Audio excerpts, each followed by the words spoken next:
Takriban watu 8 wameuawa na wengine zaidi ya 400 kujeruhiwa katika mji mkuu wa Kenya, Nairobi, katika maandamano ya kuadhimisha mwaka mmoja tangu maandamano mabaya ya kupinga ushuru mwaka jana. Maandamano hayo yaliyokusudiwa kuwa ya amani yaligeuka makabiliano makali kati ya polisi na vijana wa Gen Z baada ya polisi kutumia gesi ya kutoa machozi kuwatawanya waandamanaji. Mapema polisi jijini Nairobi walishika doria na kutumia mabomu ya kutoa machozi kujaribu kuwatawanya mamia kwa maelfu ya waandamanaji waliotaka kufika bungeni na katika ikulu ya rais.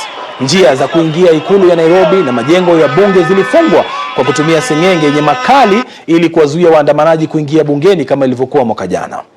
Wanasiasa na wanaharakati kadhaa wakiongozwa na aliyekuwa jaji mkuu nchini Kenya David Maraga pia walijiunga na maandamano hayo ya vijana wa Gen Z jijini Nairobi hii leo. Maraga amelaani ukatili wa maafisa wa polisi dhidi ya vijana, huku seneta wa jimbo la Busia Okiya Omtata akijumuika na vijana kwenye maandamano hayo na kupinga dhulma za polisi. Wakati huo mamlaka ya mawasiliano nchini Kenya ilizima mitambo ya vituo vya televisheni vilivyobeba matangazo mubashara ya maandamano hayo yaliyojiri siku nzima nchini Kenya. Lakini kufikia jioni ya leo, mahakama kuu nchini Kenya imefutilia mbali agizo hilo na kulitaja kama lililokiuka katiba. Mwanahabari wa BBC Ann Okumu alikuwa barabarani mapema na kututumia taarifa ifuatayo. Hili ni bunge la taifa la Kenya ambapo mwaka jana kundi la vijana almaarufu Gen Z walivamia wakiandamana dhidi ya mswada wa fedha wa mwaka 2024, maandamano ambayo yalisababisha vifo vya vijana wengi. Na kama unavyoona leo, kuna vizuizi ambavyo vimewekwa, sio hapa tu, kuna vizuizi vingi ambavyo vimewekwa katika viingilio tofauti vya bunge na vinatumika kuwazuia waandamanaji wasifike katika eneo hili. Kama unavyoona nyuma yangu, kuna mawe ambazo zimetapakaa katika barabara hii.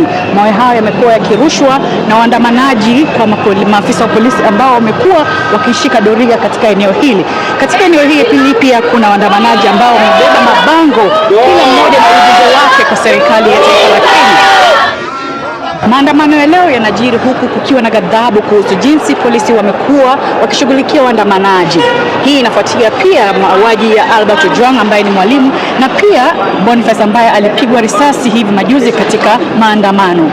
Hivyo basi leo watu wengi watakuwa wanafuatilia kwa ukaribu kuona jinsi polisi wanavyoshughulikia waandamanaji.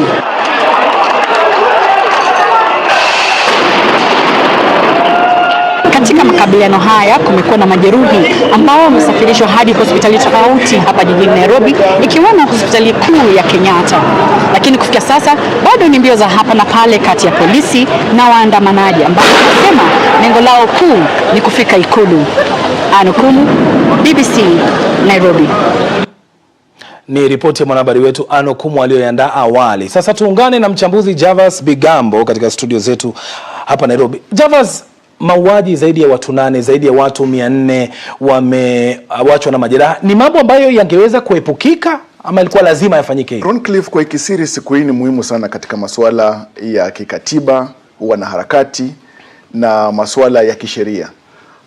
Mambo ambayo yameweza kuonekana leo ni ya kustaajabisha na kuudhi bado, kwa sababu tumeona maafa karibu 8 yameripotiwa. Maafisa polisi wamedhulumiwa, wananchi wa kawaida, wanavuguvugu, wanaharakati wamedhulumiwa pia.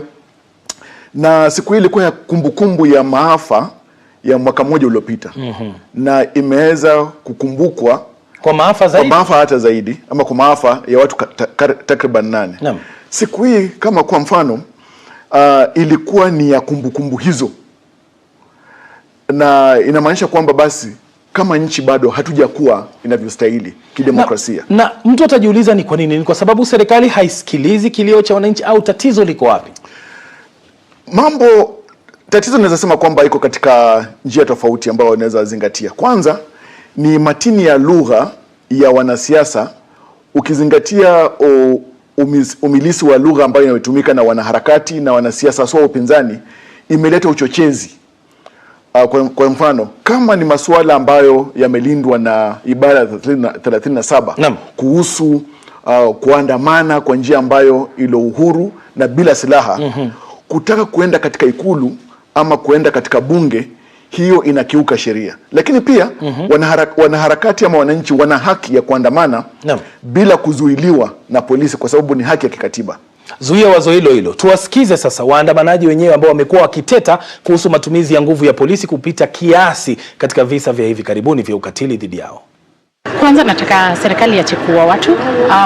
Sisi sote hapa tuko kwa amani na tunataka watu sikize. Tumesema vitu mingi, si kama wanasiasa hawajui, wanajua nini zinatusumbua.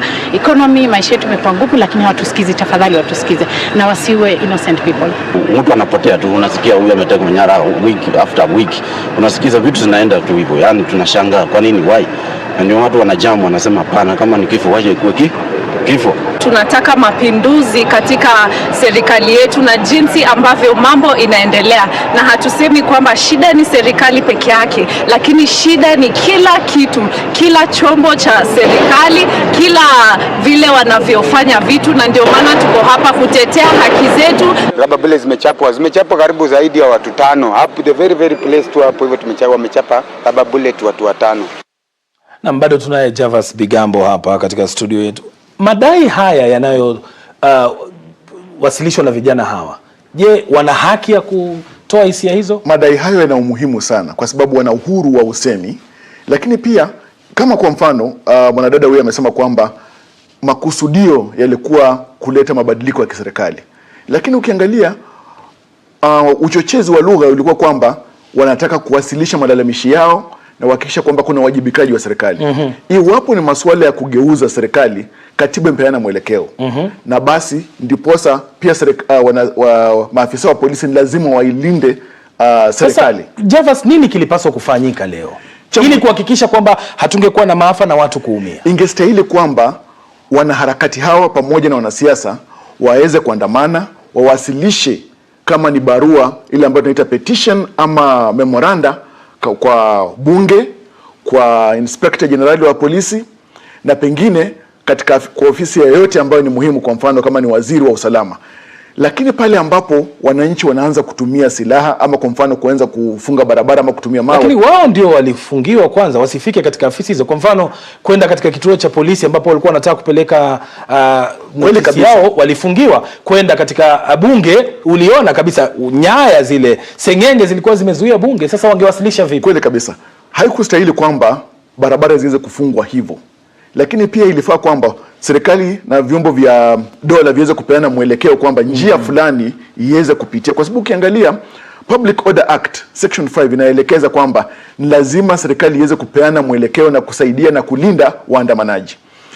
Kingine ni kwamba pengine serikali huenda ilifanya hivyo kwa sababu ya tishio kwamba wataenda katika ikulu na wataenda katika bunge, jinsi ilivyokuwa mwaka uliopita ambapo hata walijaribu kuchoma bunge na baada ya kuvamia na pia kutaka kwenda katika ikulu. Zuia wazo hilo hilo, nitarejea kwako. Rais William Ruto jana akizungumzia hali hii hakuwa na maneno mazuri, alikuwa na ukali na ukakamavu katika kuhakikisha kwamba serikali itashughulikia hali hii kwa njia yoyote ile. Tumtazame. Nobody is above the law. Hakuna aliye juu kisheria. Huwezi kuwatishia polisi, huwezi kutumia nguvu dhidi ya polisi au kuwatusi. Ni kama unatishia taifa zima, kwa sababu wao ndio walinzi wa kwanza wa haki zetu kama Wakenya, ambao wanahakikisha kwamba taifa la Kenya liko salama na lenye amani. To be peaceful and to be secure. Javas, kuna baadhi ambao wanahisi kwamba serikali imetumia nguvu kupita kiasi ama vyombo vya usalama vimetumia nguvu kupita kiasi katika kushughulika na kuna baadhi ambao nimekuwa nikiwasikia wakihoji tu katika mitandao wakisema ikulu ni ya watu, na tumeenda tu tumejaribu kuongea na rais katika mitandao ya kijamii hajatusikia, tumesema twende tukutane naye moja kwa moja. Hilo ni jambo ambalo linaweza kuwazika kisheria. Ikulu ni jumba la umma, lakini sio mahali pa kuenda wakati wowote mtu anapojisikia, haswa katika kutishia usalama kwa mfano wa rais kadhalika. Lakini kutumia pia nguvu na vyombo vya usalama haistahili, haswa kutumia kwa mfano marisasi ambayo ambayo yanalenga kwa mfano kichwa cha mtu, kifua cha mtu, hapo haistahili. Ndiposa vyombo kama kwa mfano ama taasisi kama IPOA inastahili kufanya uchunguzi kwa wale maafisa wa polisi ambao wanatumia bunduki kuweza kupambana na waandamanaji. Haistahili hivyo. Tumepata kwamba wananchi wanazidi na wanaharakati kwamba uchunguzi ufanywe kuzuia polisi kutumia nguvu kuzuia waandamanaji, kwa sababu uandamanaji ni haki ambayo imelindwa na katiba. Kwa hivyo hapo pia serikali inakosea. Hakuna mtu kweli ambaye yuko juu ya sheria.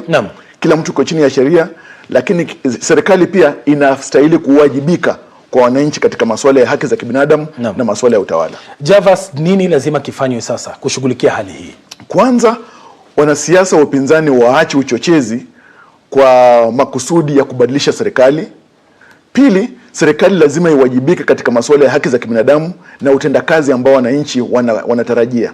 Tatu, wanaharakati pia katika wanaharakati huo waweze kutumia lugha isiyokuwa ya uchochezi, na pia wananchi ambao wana haki ya kuandamana wasiweze kutushambulia polisi, na polisi pia wasishambulie wananchi wanapoandamana.